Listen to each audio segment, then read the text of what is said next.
चलिए बच्चों, अपना इस एटॉमिक स्ट्रक्चर का वो पार्ट जो Bohr model, hydrogen spectrum, Bohr model के बाद आता है आपका क्या डी ब्रोगली वेवलेंथ, इनके बारे में मैंने पूरा समझा दिया था। डी ब्रोगली वेवलेंथ भी मैंने आपको पूरी समझा दी थी, कैसे काइनेटिक एनर्जी के साथ उसका रिलेशन होता है। ये सारी बातें अच्छे से आप पढ़ना, क्वेश्चन सॉल्व करना, एनसीईआरटी के एक क्वेश्चन सॉल्व कर डालना। चलिए, हमारा अगला पार्ट है ड्रॉबैक। पहले तो टॉपिक डाल दूं।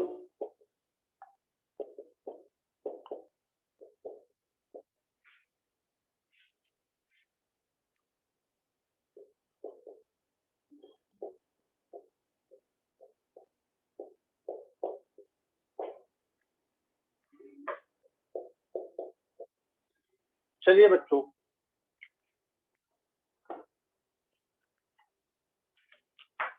Drawbacks of Bohr model. सबसे पहली बात हम पढ़ते हैं, अब आपको पढ़ाते हैं ड्रॉबैक्स ऑफ बोर मॉडल।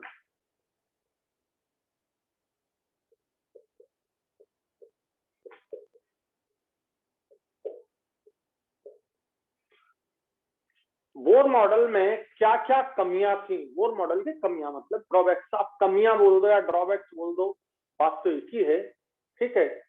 तो ड्रॉबैक्स ऑफ बोर मॉडल, तो सबसे पहली बात, बोर मॉडल, ध्यान से सुनना बच्चों, बोर मॉडल केवल एक इलेक्ट्रॉन वाले आयन या H परमाणु पर ही वैलिड है, पर ही लागू होता है। ये एक सबसे बड़ी कमी थी कि केवल एक इलेक्ट्रॉन वाले पर ही वो लागू होता है। आप इसको लागू कर सकते हैं, हाइड्रोजन पर लागू कर सकते हैं, हीलियम प्लस पर लागू कर सकते हैं, लिथियम +2 पर लागू कर सकते हैं, बेरिलियम +3 पर लागू कर सकते हैं, लेकिन आप हीलियम पर, लिथियम, सोडियम, पोटेशियम, सीजियम, इन पर किसी पर भी बोर मॉडल लागू नहीं कर सकते, क्योंकि इनमें तो एक से ज्यादा इलेक्ट्रॉन है। तो सबसे पहली बात, यही पर बोर मॉडल जो है वो फेल हो जाता है। वो केवल हाइड्रोजन एटम के लिए ही वैलिड है और किसी के लिए वैलिड नहीं है, या एक इलेक्ट्रॉन वालों के लिए वैलिड है, बस। तो ये सबसे पहली कमी थी। दूसरी कमी, ध्यान से सुनना, क्योंकि आप डी ब्रोगली पढ़ चुके हो, इसलिए हमारा बोर कहता है कि इलेक्ट्रॉन नाभिक के चारों ओर तो घूमता है। ये नाभिक के चारों ओर ये वृत्ताकार पथ है, वृत्ताकार पथ है, जिस वृत्ताकार पथ जिसकी ऊर्जा क्वांटीकृत है, इसमें इलेक्ट्रॉन घूमता, ऊर्जा क्वांटीकृत होती है, ऊर्जा क्वांटीकृत होती है। इस कक्षा की, इस वृत्ताकार पथ की ऊर्जा क्वांटीकृत है। इसकी, एक मिनट, इसका कोणीय संवेग क्वांटीकृत है, कोणीय संवेग भी क्वांटीकृत है, ये भी क्वांटीकृत है, ठीक है। यहां से यहां तक की दूरी, ये देखिए दूरी, यहां से यहां तक की दूरी, रेडियस ऑफ ऑर्बिट भी फिक्स है, रेडियस ऑफ ऑर्बिट भी फिक्स है। अब बताओ, ये तीनों चीजें फिक्स हैं, ठीक है। तो जबकि आपने डी ब्रोगली में पढ़ा, अच्छा एक और बात है कि इलेक्ट्रॉन, बोर के अनुसार इलेक्ट्रॉन एक कण है, बोर के अनुसार इलेक्ट्रॉन एक कण है, कण मात्र है। जबकि आपने डी ब्रोगली में इसका तोड़ देख लिया। डी ब्रोगली में इसका क्या तोड़ देखा था तुमने, बताओ। डी ब्रोगली कहते हैं कि इलेक्ट्रॉन ये तरंग की भांति विकार कर कण होता है। तो ये डिफरेंस समझना कि डी ब्रोगली ने आपको बता दिया कि ये तरंग की भांति व्यवहार भी करता है और कण की भांति भी व्यवहार करता है। तरंग कण है, कण तरंग सिद्धांत अपन ने पढ़ लिया है, कण तरंग सिद्धांत। तो यहाँ पर ये एक पहला ये हो गया, दूसरा भी समझाता हूँ, तीसरा ये हो गया कि इलेक्ट्रॉन, बोर के अनुसार इलेक्ट्रॉन एक कण है, लेकिन डी ब्रोगली ने सिद्ध कर दिया कि यह एक कण तरंग है या तरंग कण है। ठीक है, कण तरंग की भांति व्यवहार करता है। तो हमारा बोर इलेक्ट्रॉन के कण व्यवहार की ही व्याख्या करता है, तरंग व्यवहार की व्याख्या नहीं करता है। तो ये बात आपको क्लियर होनी चाहिए। अब इससे हुआ क्या कि जब वृत्ताकार पथ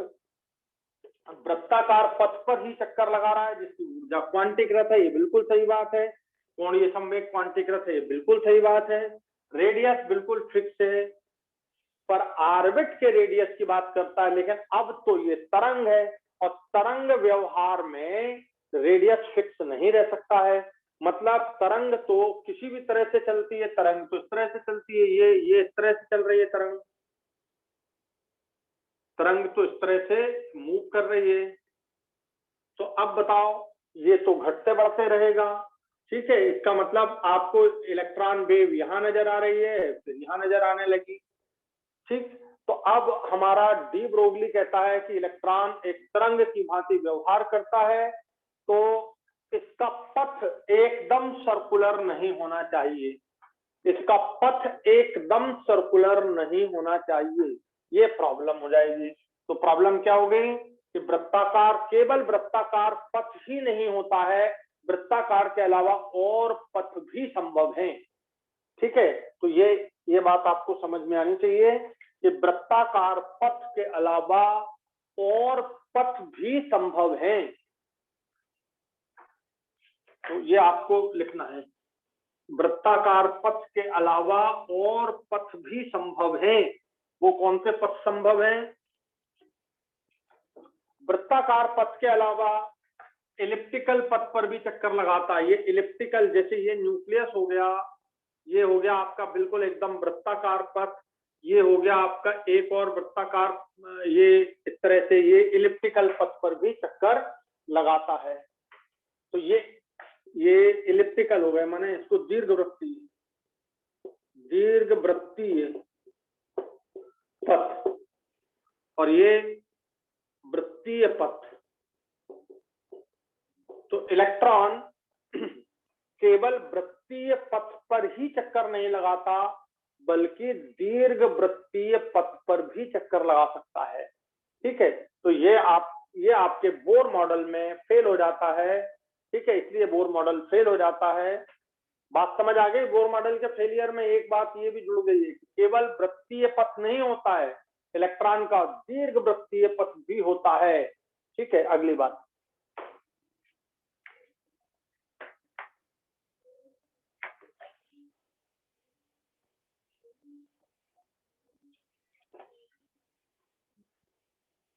ध्यान से सुनना बच्चों। बोर ने अगला जो भी पॉइंट है उस पर ध्यान दीजिए। आपको ध्यान हो, कभी आपने पढ़ा हो जीमैन प्रभाव, पढ़ा है? कभी नाम सुना है जीमैन प्रभाव का कि नहीं सुना है? बताओ, आपने कभी जीमैन प्रभाव का नाम सुना है कि नहीं? जीमैन प्रभाव, स्टार्क प्रभाव। मैं आगे पढ़ाऊंगा, लेकिन आपने सुना है कि नहीं बस ये बता दो। नहीं सुना है, चलिए कोई बात नहीं। तो बोर मॉडल जीमैन प्रभाव एवं स्टार्क प्रभाव, जीमैन, अब मैं आगे पढ़ाऊंगा आपको, इसके बाद अपना यही शुरू होगा। तो जीमैन प्रभाव और स्टार्क प्रभाव की व्याख्या नहीं कर पाता, जीमैन एवं स्टार्क प्रभाव की व्याख्या नहीं कर पाता। अब यदि आपने नहीं पढ़ा है तो अभी मैं फिर इसके बारे में कुछ भी नहीं बोलता। जब अपन स्टार्ट करेंगे quantum number, magnetic quantum number, तब आपको मैं इसे पढ़ाऊंगा, तो आपको क्लैरिटी आ जाएगी वहां पर आप यहाँ पर केवल लिख लेंगे कि जीमैन प्रभाव स्टार्क प्रभाव की व्याख्या नहीं करता।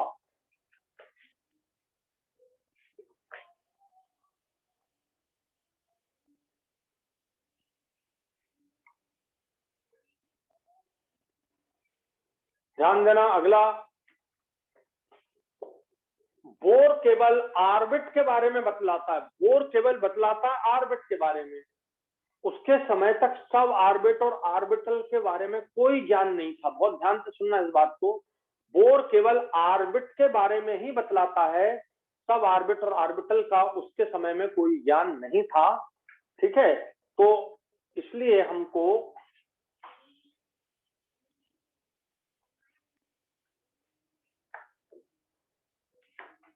बोर मॉडल स्पेक्ट्रम के, परमाणु स्पेक्ट्रम के, ध्यान से सुनना, जब स्पेक्ट्रम लेते हैं तो फाइन, अल्ट्रा फाइन या फाइन स्पेक्ट्रम या अल्ट्रा फाइन स्पेक्ट्रम की व्याख्या नहीं करता। तो जब मैं आपको मैग्नेटिक क्वांटम नंबर पढ़ाऊंगा तब मैं स्टार्च इफेक्ट और ये फाइन स्पेक्ट्रम की मैं बात करूंगा। ठीक है, तो आप सिर्फ यहाँ पर अभी लिख लेंगे कि हमारा बोर मॉडल फाइन हाइड्रोजन के या किसी भी चीज के फाइन स्पेक्ट्रम और अल्ट्रा फाइन स्पेक्ट्रम की व्याख्या नहीं करता है।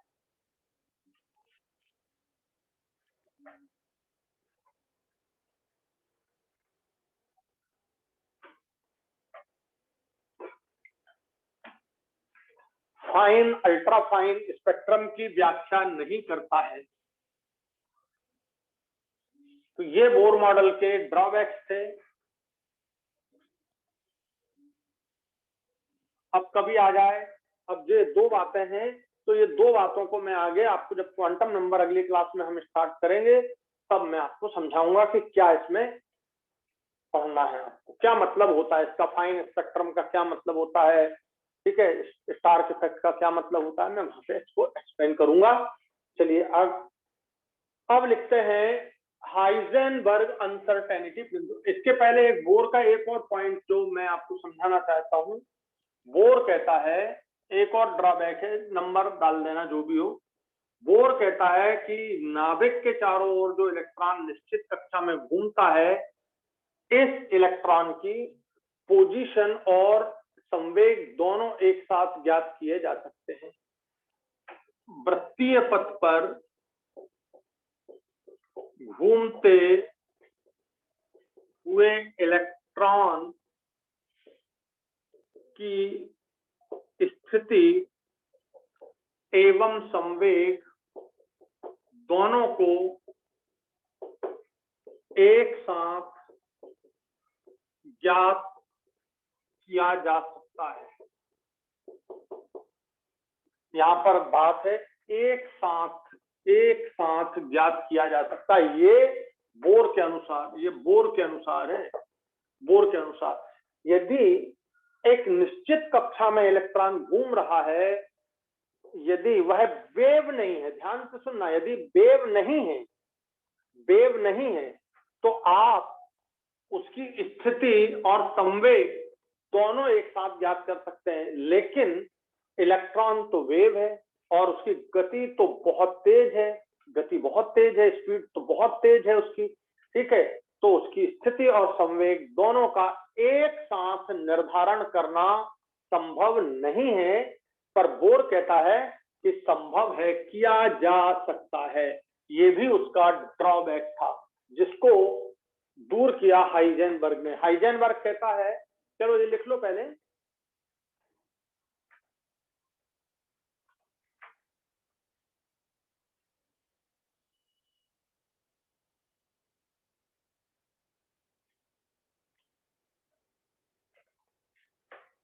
लिख लिया सब लोगों ने?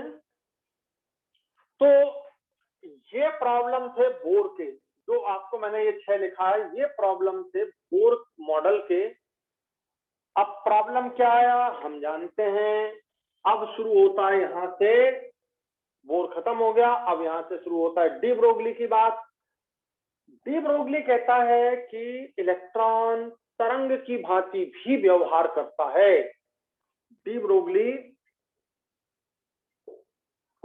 के अनुसार इलेक्ट्रॉन कण के साथ साथ तरंग की भांति व्यवहार करता है।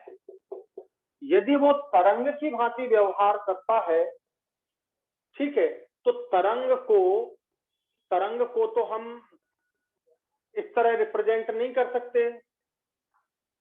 तरंग को तो हम प्रोबेबिलिटी के रूप में ही रिप्रेजेंट कर सकते हैं। तो यहाँ पर जब तरंग की भांति व्यवहार करने लग गया तो ये जो स्टेटमेंट है ये गलत हो गया। एक बात हटा दूं इसको।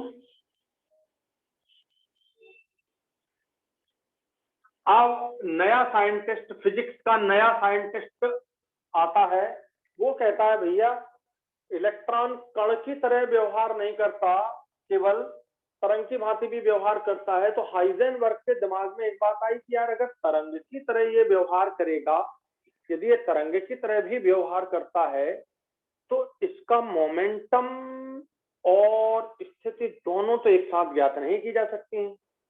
तो हमारा आता हाइजेनबर्ग अनिश्चितता का सिद्धांत।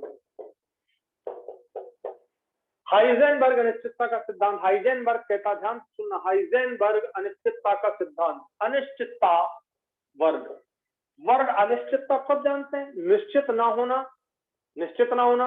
अपनी ट्रेन 10 बजे आना है, अपनी ट्रेन एकदम 10 बजे, तो उसको 10:10.000 पर कहाँ आ जाना चाहिए? स्टेशन पे आ जाना चाहिए। लेकिन तुरंत अनाउंस होता है ट्रेन 10 मिनट लेट हो गई। माने अनिश्चितता हो गई, एरर हो गई, कुछ गलती हो गई, कुछ एरर आ गई है, समझ गए? तो जो एरर है वो अनिश्चितता, एरर का मतलब अनिश्चितता है।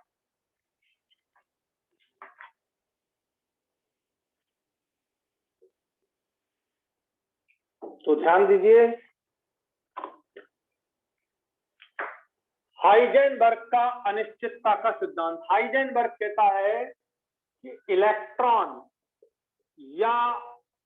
इलेक्ट्रॉन जैसे सूक्ष्म कण, इलेक्ट्रॉन जैसे, आप सीधा लिख लो या इलेक्ट्रॉन जैसे सूक्ष्म कण, अब इनकी गति बहुत ज्यादा है और मास बहुत कम है। गति बहुत ज्यादा, गति बहुत अधिक एवं द्रव्यमान बहुत कम है। बहुत ही कम, ये भी बहुत और ये भी बहुत, बहुत कम, ये बहुत अधिक। तो ये इलेक्ट्रॉन या इलेक्ट्रॉन जैसे सूक्ष्म कण की बात की जा रही है। इलेक्ट्रॉन या इलेक्ट्रॉन जैसे सूक्ष्म कण जिसकी गति बहुत अधिक है, द्रव्यमान बहुत कम है, ठीक है। तो इलेक्ट्रॉन या इलेक्ट्रॉन जैसे सूक्ष्म कण का जो घूम रहा है नाभिक के चारों ओर, उसकी स्थिति एवं संवेग का एक साथ निर्धारण करना असंभव है।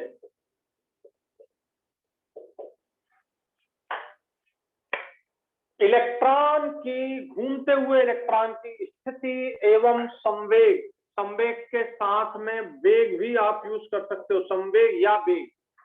तो इलेक्ट्रॉन जैसे सूक्ष्म कण की स्थिति और संवेग दोनों का एक साथ निर्धारण करना असंभव है। अब ये एक साथ निर्धारण कैसा?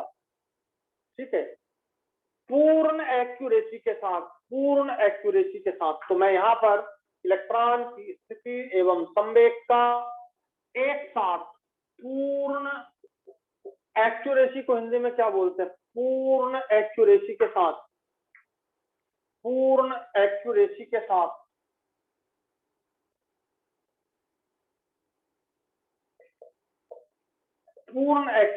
साथ निर्धारण करना असंभव है। असंभव, उसने ऐसा नहीं बोला संभव नहीं है। संभव नहीं बोलता तो ऐसा लगता कि कभी संभव हो सकता है, लेकिन उसने बोला असंभव है। ये बात ध्यान रखना। पूर्ण एक्यूरेसी के साथ, एक्यूरेसी माने पूर्ण सत्यता के साथ, ठीक है, पूर्ण सत्यता के साथ, एक्यूरेसी के साथ इसका निर्धारण करना असंभव है। यह हाइजेनबर्ग का अनिश्चितता सिद्धांत कहलाता है। लिखिए इसको।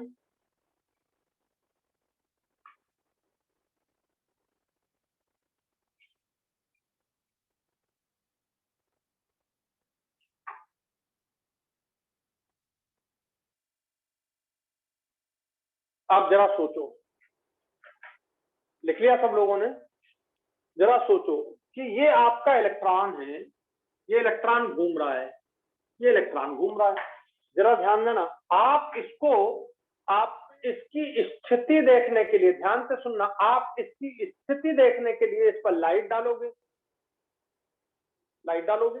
तो आपने इस पर लाइट डाला, आप इसको देखने जा रहे हैं, आपने इस पर लाइट डाला। जैसे ही आप लाइट डालोगे तो ये खड़ा तो रहेगा नहीं वहां पे, बात समझे? जैसे ही लाइट पड़ेगा तो क्या होगा, एकदम एनर्जी ले लेगा और ये कोई दूसरी वेलोसिटी गेन कर लेगा। तो पहले इसकी जो वेलोसिटी थी वो v1 थी। सपोज पहले वेलोसिटी v1 थी जब आपने लाइट नहीं डाला था, और जैसे ही लाइट डाला तो वेलोसिटी v2 हो गई। और आप जानते हो संवेग p इक्वल टू mv होता है। अब बताओ, पहले वेलोसिटी v1 थी, अब वेलोसिटी v2 हो गई, तो v बदल गया, v बदल गया तो संवेग बदल गया। यानी आप स्थिति देखने गए थे इलेक्ट्रॉन की और बदल क्या गया, संवेग। तो स्थिति और संवेग को दोनों को एक साथ नहीं मेजर कर सकते, ठीक है? फिर से एक बात, आप इलेक्ट्रॉन की स्थिति देखने जा रहे हैं कि ये कहां पर स्थित है, ठीक है? तो आपने डाला लाइट, जैसे ही आप लाइट डालेंगे तो इसका वेग बदल जाएगा। तो आप स्थिति, वेग बदल गया मतलब संवेग बदल गया। ये देखिए P इक्वल टू mv होता है, तो मैंने यहाँ पे दोनों बात लिख दी, संवेग भी लिख दिया और वेग भी लिख दिया। तो वेग बदल गया माने संवेग बदल गया। और अब आप स्थिति कैलकुलेट कर रहे हैं, तो स्थिति का जब निर्धारण करने जाते हैं तो संवेग बदल जाता है, संवेग का जब निर्धारण करने जाते हैं तो स्थिति बदल जाती है। दोनों एक साथ कैलकुलेट नहीं कर सकते, दोनों एक साथ कैलकुलेट नहीं कर सकते, क्योंकि जब आप स्थिति देखने जाओगे तो आपको लाइट डालना पड़ेगा, उसकी वेलोसिटी बदल जाएगी। तो यह बहुत इंपॉर्टेंट बात है। तो दोनों स्थिति और संवेग का निर्धारण एक साथ पूर्ण एक्यूरेसी के साथ करना असंभव है। यह हमारा हाइजेनबर्ग कहता है, यही हाइजेनबर्ग का अनिश्चितता सिद्धांत है। अब इसको हम गणितीय रूप में व्यक्त करते हैं।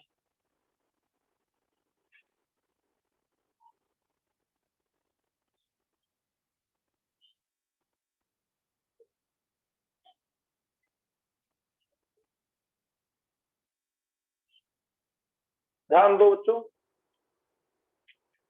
यदि मैं इसको गणितीय रूप में लिखूं तो इसका जो गणितीय रूप है वो इस तरह से लिखा जाएगा, डेल्टा एक्स और डेल्टा पी का प्रोडक्ट ये इक्वल या ग्रेटर एच अपान 4 पाई। तो हम इसका गणितीय रूप इस तरह से लिखते हैं, ध्यान से सुनना। अगर मैं हाइजेनबर्ग प्रिंसिपल का गणितीय रूप बोलूं तो इस तरह से बोलूंगा, स्थिति में अनिश्चितता, स्थिति में अनिश्चितता और संवेग में अनिश्चितता का गुणनफल प्रोडक्ट एच अपान 4 पाई के बराबर या उससे अधिक होगा। ये कम, ये अधिक, ये कम होना चाहिए, ये अधिक होना चाहिए या बराबर होना चाहिए। तो लिखिए डेल्टा एक्स स्थिति में अनिश्चितता, स्थिति में अनिश्चितता, स्थिति में अनिश्चितता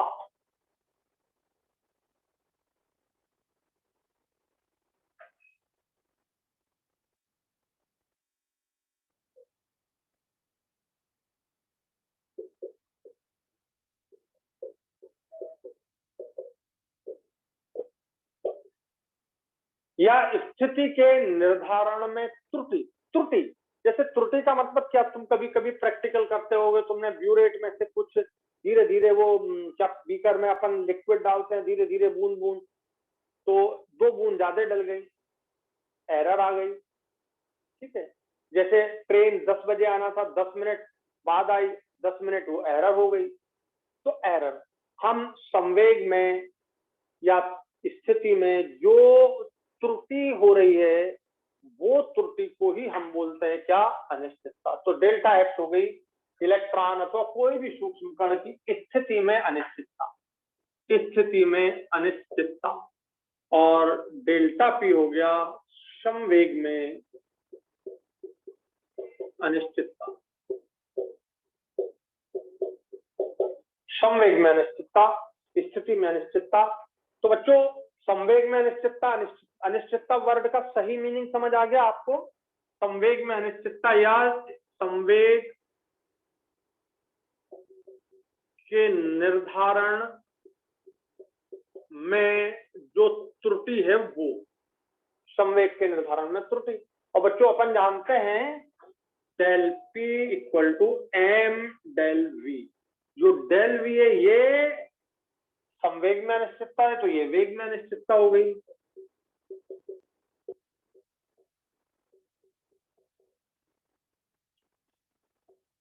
वेग में अनिश्चितता।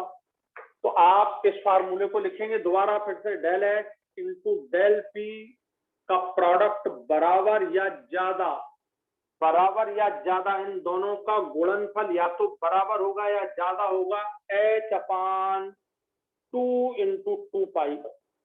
ये 2 इंटू 2 कर दिया मैंने, बोले 4 तो 2 इंटू 2, क्योंकि एच अपान 2 पाई याद करो, एच अपान 2 पाई क्या कहलाता है? एच अपान 2 पाई को आप इस तरह से भी लिख सकते हो, ध्यान से सुनना, delta x into delta P equal to H upon 2 pi को एच कट करके भी लिख सकते हो अपान 2। तो H upon 2 pi equal to H, ये ऐसा कट लगा देते हैं। तो ये कट का ध्यान रखना, एच अपान 2 पाई को ही हम एच कट लिखते हैं। अब 4 को हम 2 इंटू 2 लिखते हैं, तो एच अपान 2 पाई को हम एच कट करके, तो इसको अपन कैसा लिख सकते हैं? H upon under H upon 2, इस तरह से इसको लिख सकते हैं। बोलो बात समझ आ गई आप लोग को? क्यों भाई बच्चों, पॉइंट क्लियर हो गया तुम लोग को? तो कई बार ऐसा आ जाता है, इसलिए मैंने ये बतला दिया, तो आप इसको फटाफट लिख लो।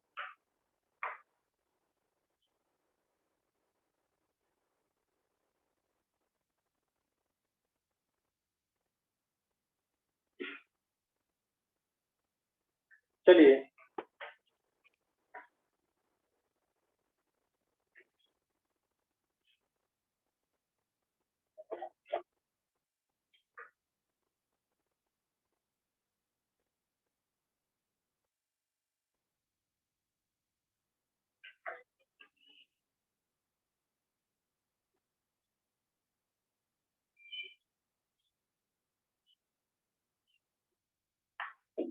देखो बेटा, ये गणितीय रूप को लिखने का तरीका, uncertainty, uncertainty in position, uncertainty in momentum, दोनों का गुणनफल एच अपान 4 पाई के बराबर या उससे अधिक होना चाहिए। ये अधिक, ये चाहो तो आप स्टेटमेंट चाहो तो लिख लो। कैसे हो गए? स्थिति में अनिश्चितता एवं संवेग में अनिश्चितता का गुणनफल,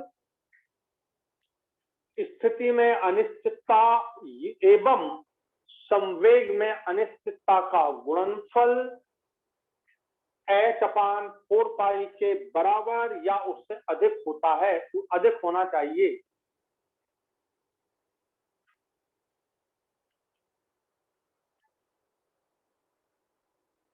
ध्यान दो। अब आप जानते हो del P equal to M B होता है, ये होता है, तो आप इसकी जगह एम बी रख दो।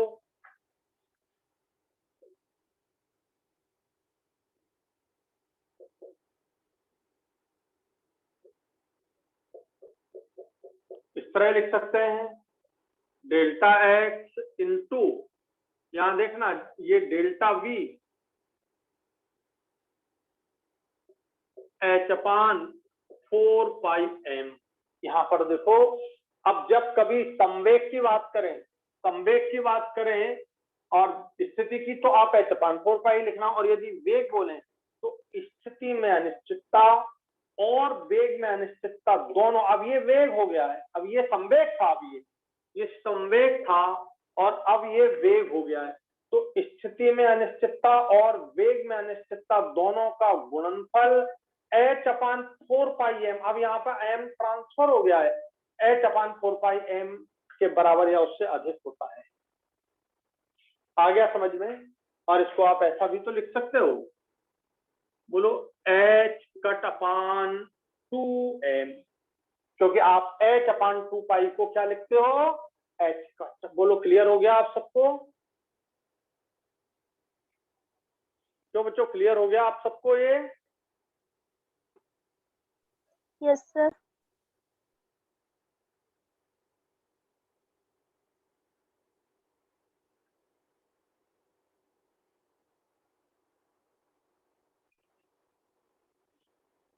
चलिए लिख लिया सब लोगों ने? क्लीन करूं अब मैं इसको? सर बोले सर आपने अभी लिखवाया है, स्थिति में अनिश्चितता एवं संवेग में अनिश्चितता का गुणनफल h/4 पाई के बराबर या उससे अधिक होता है। सर अनिश्चितता के जगह पर परिवर्तन कर सकते हैं क्या? स्थिति में परिवर्तन एवं संवेग में परिवर्तन।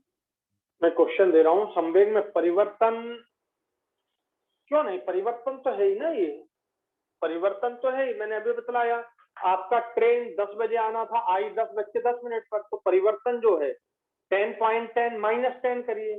10 बजे आना था, आई 10:10 पर, तो परिवर्तन 10 आया ना आपका, परिवर्तन तो है ही, परिवर्तन ही तो है। चलिए, यस सर। जैसे आपको क्वेश्चन दिया जा रहा हो, क्वेश्चन के पहले आप जानते हैं, सब जानते हैं संवेग mvr, संवेग तो mv होता है, r से मल्टीप्लाई कर दिया तो कोणीय संवेग हो गया n × h/2 पाई। ये सब जानते हैं अपन। मैंने 2 पाई को इस तरफ शिफ्ट कर दिया, mv को इस तरफ शिफ्ट कर दिया, तो ये हो गया 2 पाई r = nh/mv। सबको याद होगा lambda de Broglie wavelength, lambda = होता है h/mv। याद है सबको कि नहीं? लैम्डा = h/mv, ये de Broglie wavelength. Yes sir. तो ये आपका डी ब्रोगली वेवलेंथ बन गया। तो 2 pi r = n lambda, 2 pi r = n lambda. ध्यान से सुन लेना।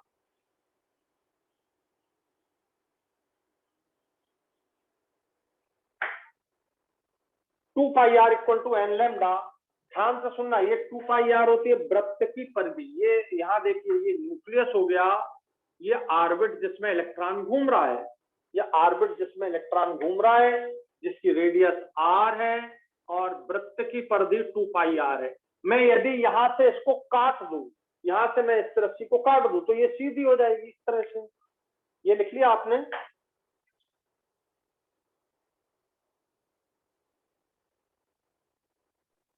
यस। यदि मैंने रस्सी काट दी, तो ये रस्सी कैसी हो जाएगी? सीधी हो जाएगी। इतनी ये सीधी हो गई। अब ध्यान से सुनना, अगर मैं इस लैम्डा का, ये लैम्डा छोटा सा पार्ट है, 2 पाई r को लैम्डा से मैंने डिवाइड किया तो क्या आ गया? n आ गया।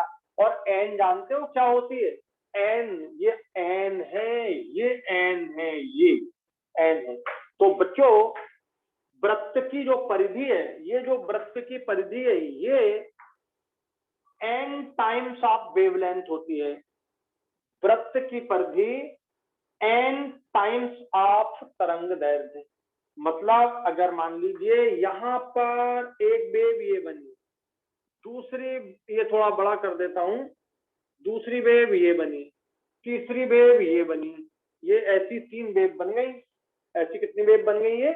सपोज 3 वेव बन गई। इधर देखिए ध्यान। तो यहां से यहां तक का एक वेव हो गया, यहां से यहां तक का दूसरा वेव हो गया, यहां से यहां तक का तीसरा वेव हो गया, माने 3 वेव बन रही है यहाँ पर। ये इलेक्ट्रॉन है, ये वेव की तरह चल रहा है, एक वेव, फिर ये दूसरी वेव, फिर ये तीसरी वेव। अब ये वेव मुझसे उतनी करेक्ट नहीं बन रही है, पर थोड़ा ये छोटी होगी।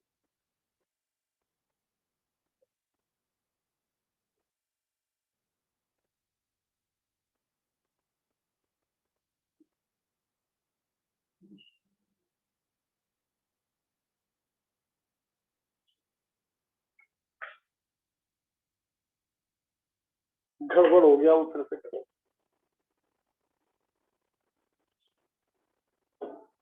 सपोज ये न्यूक्लियस है और ये ऑर्बिट जिसमें इलेक्ट्रॉन घूम रहा है, ठीक है। तो अपन छोटे छोटे 3 पार्ट में डिवाइड कर लेते हैं।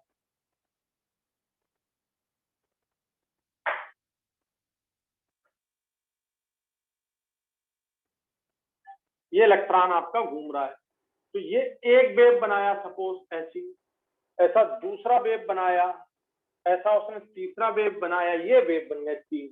इसका मतलब ये 3 वेव जो बन रहे हैं इलेक्ट्रॉन, एक वेव, दूसरा वेव और ये तीसरा वेव, तो 3 वेव आपका इलेक्ट्रॉन बना रहा है जैसे यहाँ पर है। तो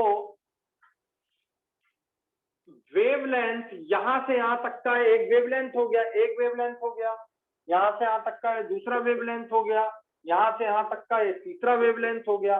तो एन का वैल्यू आपका 3 आ गया, वेवलेंथ का एन टाइम। तो यहां से यहां तक की जो लंबाई है, जिसको मैंने यहां से काट दिया था, तो यहां से यहां तक की लंबाई ये हो गई 2πr, और ये 2πr N times of the wavelength हो गई। समझ आ गया। अगर आपको वृत्त की परिधि दी जाए, आपको वेवलेंथ दी जाए, तो आप एन का मान निकाल सकते हो। और ये जो एन है ये ऑर्बिट हो गया, एन ऑर्बिट की संख्या, ऑर्बिट संख्या हो गई, या मुख्य क्वांटम संख्या। ये मुख्य क्वांटम संख्या भी कहते हैं इसको अपन, ऑर्बिट की संख्या को मुख्य कक्षा या मुख्य क्वांटम संख्या कहते हैं। तो आप अगर वृत्त की परिधि दी जाए, तरंग दैर्घ्य दी जाए, तो आप ऑर्बिट निकाल सकते हो कि वो इलेक्ट्रॉन किस ऑर्बिट में घूम रहा है। आ गया समझ में? आ गया समझ में? अगर आपको वेवलेंथ दी जाए और आपको पूछा जाए, ऑर्बिट दी जाए आपको कि तीसरी ऑर्बिट में, और वेवलेंथ दी जाए, तो उसकी परिधि निकाल सकते हो सीधी। तो वृत्त की परिधि, वृत्त की परिधि, वृत्त मतलब कक्षा, तो कक्षा की परिधि इलेक्ट्रॉन द्वारा उत्पन्न तरंग दैर्घ्य की एन टाइम्स होती है। ये बहुत इंपॉर्टेंट स्टेटमेंट है। बोलो, ये स्टेटमेंट समझ आ गया आपको? क्यों बच्चों? Yes sir. यानी यहाँ पर ये जो आप 3 वेव बन रही, देखिए, एक वेव ये बन रही है, एक वेव ये बन रही है, एक वेव ये बन रही है, तो 3 वेव बन रही है। ये 3 वेव्स है। यहाँ पर number of waves, number of waves 3 हो गई। अब बताओ, यदि नंबर ऑफ वेव्स 3 हो गई, यानी लैम्डा इंटू लैम्डा 1 मान लें और n3, तो आपका ये जो नंबर ऑफ वेव्स है यही हो गया नंबर ऑफ ऑर्बिट। ये कौन सा ऑर्बिट हो गया? नंबर ऑफ ऑर्बिट की बजाय सिर्फ ऑर्बिट लिखें। ये कौन सा ऑर्बिट हो गया बताइए? थर्ड ऑर्बिट हो गया। ये ऑर्बिट जो हो जाएगा वो थर्ड ऑर्बिट हो जाएगा। तो यदि ऑर्बिट 3 है तो वेव भी 3 बनेंगी, ऑर्बिट 6 है तो वेव 6 बनेंगी, ऑर्बिट 10 है तो वेव 10 बनेंगी। ऐसा मतलब है। तो हम ये मैंने ये लिया मैंने ऑर्बिट 3, तो बताओ कितनी वेव? 1 2 3 वेव बनी। अगर मैं 4 ऑर्बिट ले लेता तो 4 वेव बनती, अगर मैं 10 ऑर्बिट ले लेता तो 10 वेव बनती। तो क्वेश्चन आता है,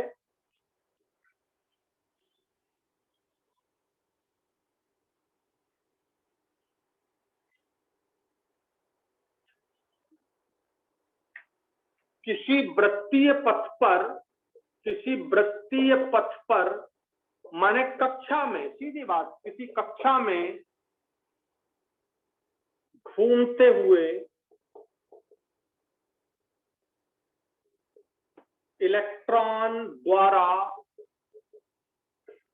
बनाई गई तरंगों की संख्या, बताइए कितनी होनी चाहिए? आंसर n के बराबर होनी चाहिए। किसी वृत्तीय पथ या कक्षा में घूमते हुए इलेक्ट्रॉन द्वारा बनाई गई तरंगों की संख्या बराबर से n होता है।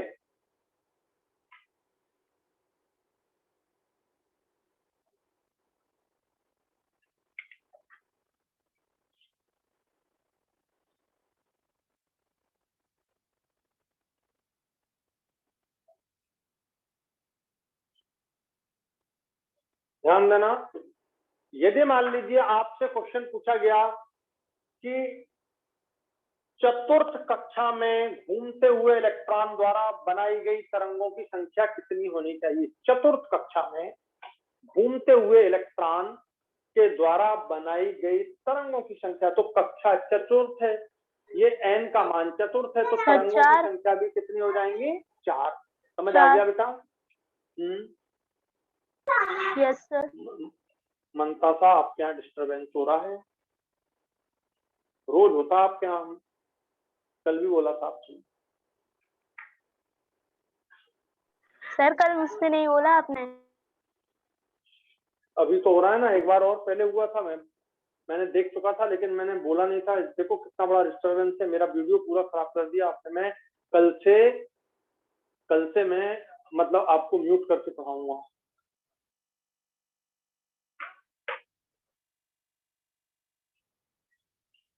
तो किसी वृत्तीय पथ पर कक्षा में घूमते हुए इलेक्ट्रॉन द्वारा बनाई गई तरंगों की संख्या n के बराबर होती है। यदि चतुर्थ कक्षा में इलेक्ट्रॉन घूम रहा है तो 4 वेव बनाएगा, यदि 6 कक्षा में घूम रहा है तो 6 वेव बनाएगा। उल्टा आ सकता है क्वेश्चन कि किसी इलेक्ट्रॉन द्वारा किसी कक्षा में घूमने पर 6 वेव बनती है, 6 तरंगे बनती हैं, तो वह कक्षा कौन सी होनी चाहिए? तो आंसर हो जाएगा 6। It's very simple.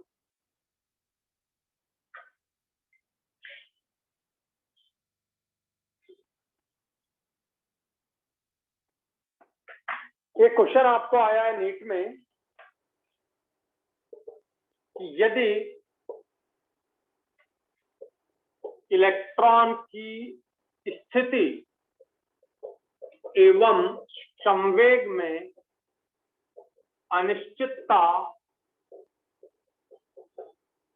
समान हो, संवेग और स्थिति दोनों में अनिश्चितता समान हो, तो वेग में अनिश्चितता क्या होगी? बहुत सिंपल क्वेश्चन है। इस तरह के ही क्वेश्चन आपको 2 पूछे गए हैं। अब एक तो मुझे याद है, ध्यान है कि इस तरह का और कोई दूसरा आप देख सकते हैं, उसे सॉल्व कर सकते हैं।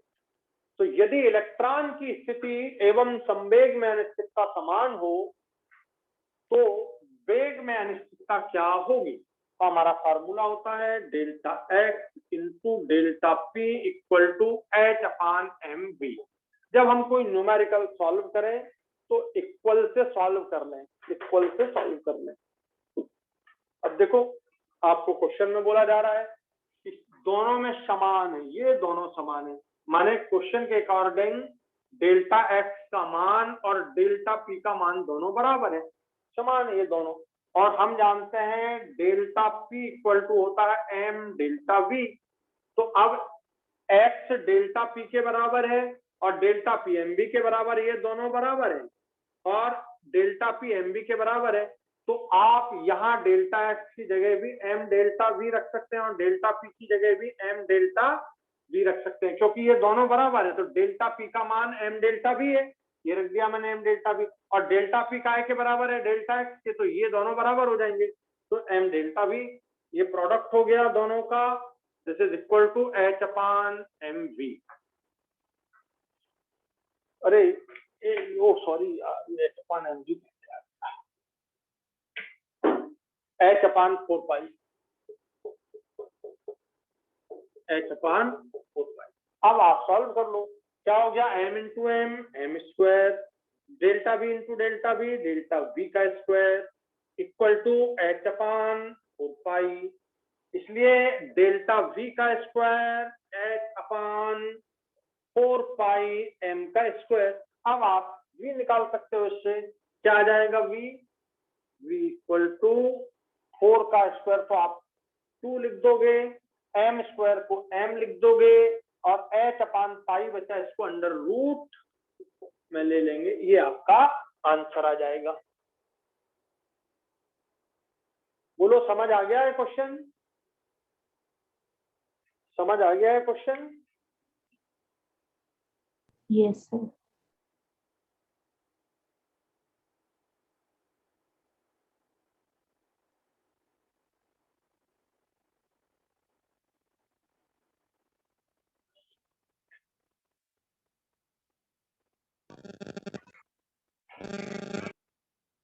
लिख लिया बच्चों?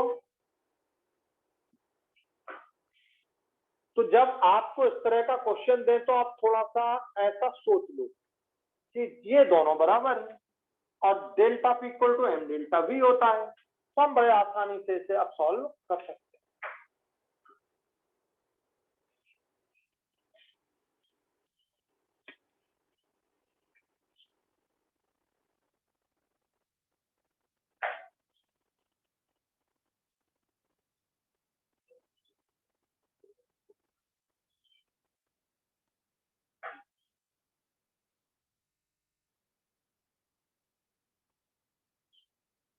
तो ध्यान दीजिए, नेक्स्ट क्वेश्चन है, सिंपल क्वेश्चन है कि यदि आपको बोला जा रहा है, ध्यान से सुनना, यदि आपको बोला जा रहा है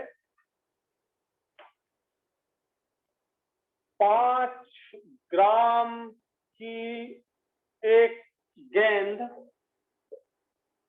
जिसकी वेलोसिटी, वेग, जिसका वेग 3 इंटू 10 की पावर 2 मीटर पर सेकेंड है, ठीक है। यदि वेग में अनिश्चितता 10% हो, 10% थोड़ा ज्यादा हो गया लेकिन कोई दिक्कत नहीं है, 10% हो तो स्थिति में अनिश्चितता ज्ञात कीजिए। स्थिति में अनिश्चितता आपको ज्ञात करना है।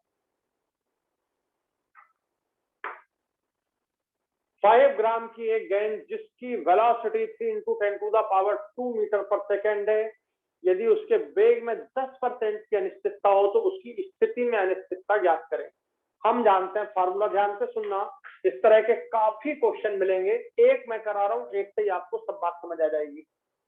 Delta x into delta P equal to H upon 4, ये होता है। ध्यान से सुनना, आपको डेल्टा एक्स आपको पूछा जा रहा है, अब हम इक्वल टू एच का वैल्यू तो हम जानते हैं 6.626 into 10 to the power 34 joule second, 6.6 into 10 to the power -34 joule second divided by 4 into 3.14 है, ये तो हम जानते हैं। अब हमें सिर्फ डेल पी चाहिए, और डेल पी यहां पर समझना, डेल पी इक्वल टू होता है, डेल पी इक्वल टू होता है एम इंटू डेल्टा वी।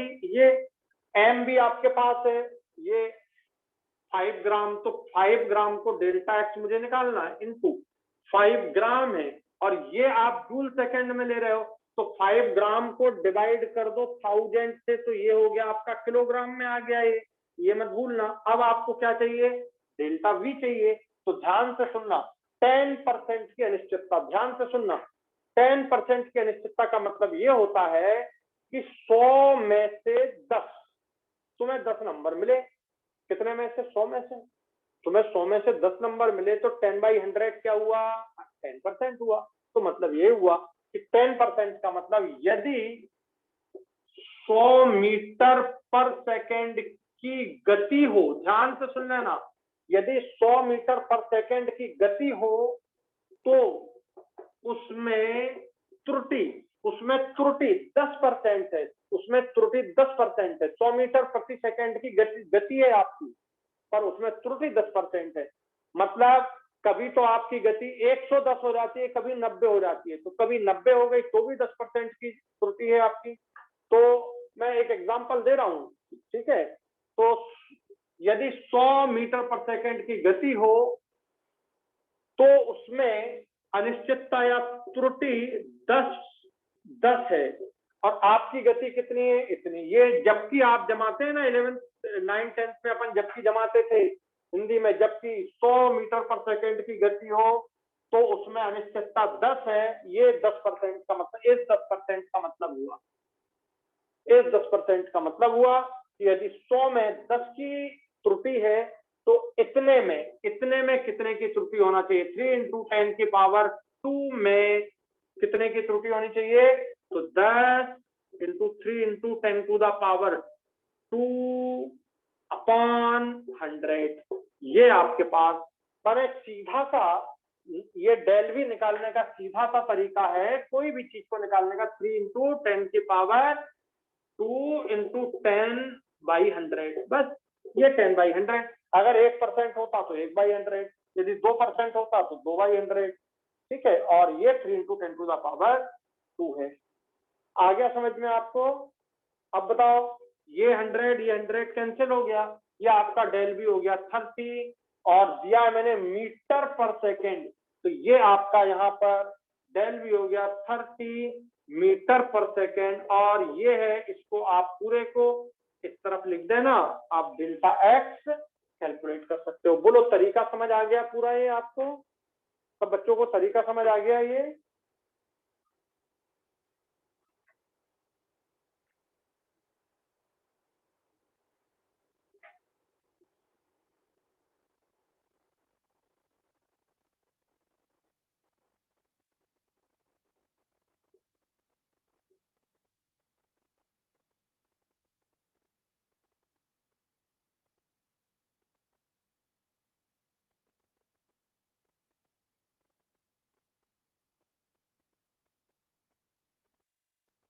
कर दूं क्लीन?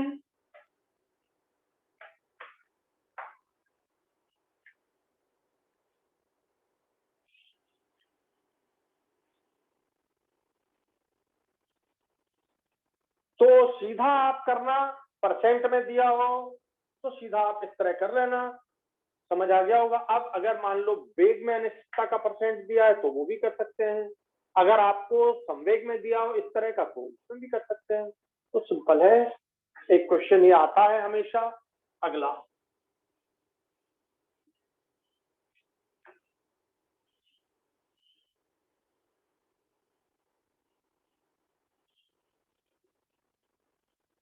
ध्यान देना बच्चों, यदि संवेग में अनिश्चितता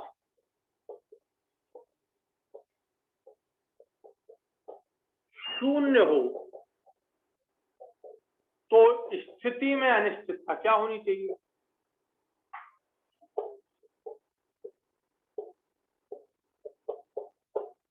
अनिश्चितता निकालो, ठीक है। जैसे तुम्हें बॉटनी में 100 में से 100 नंबर मिल गए, एक भी नंबर नहीं कटा, तो अनिश्चितता त्रुटि 0 हुई।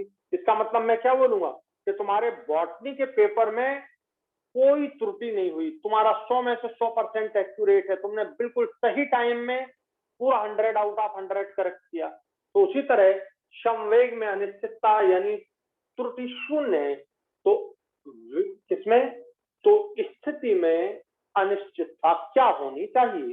तो बहुत सिंपल है, देखो, ये आपका डेल्टा एक्स है, delta X equal to H upon 4 pi M, 4 pi delta P, delta P, और डेल्टा पी क्या है, शून्य है।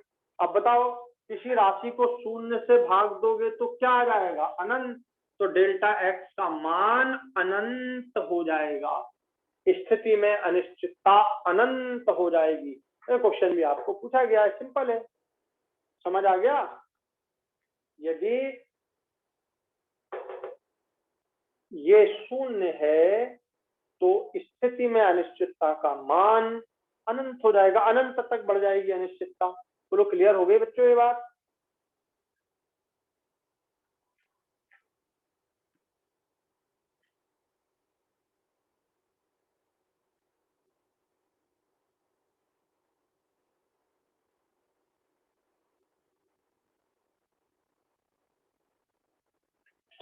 यहाँ तक आप पूरा अच्छे से कर लीजिए। आज थोड़ा मुझे, ठीक है, यहीं पर आज क्लास फिनिश करते हैं।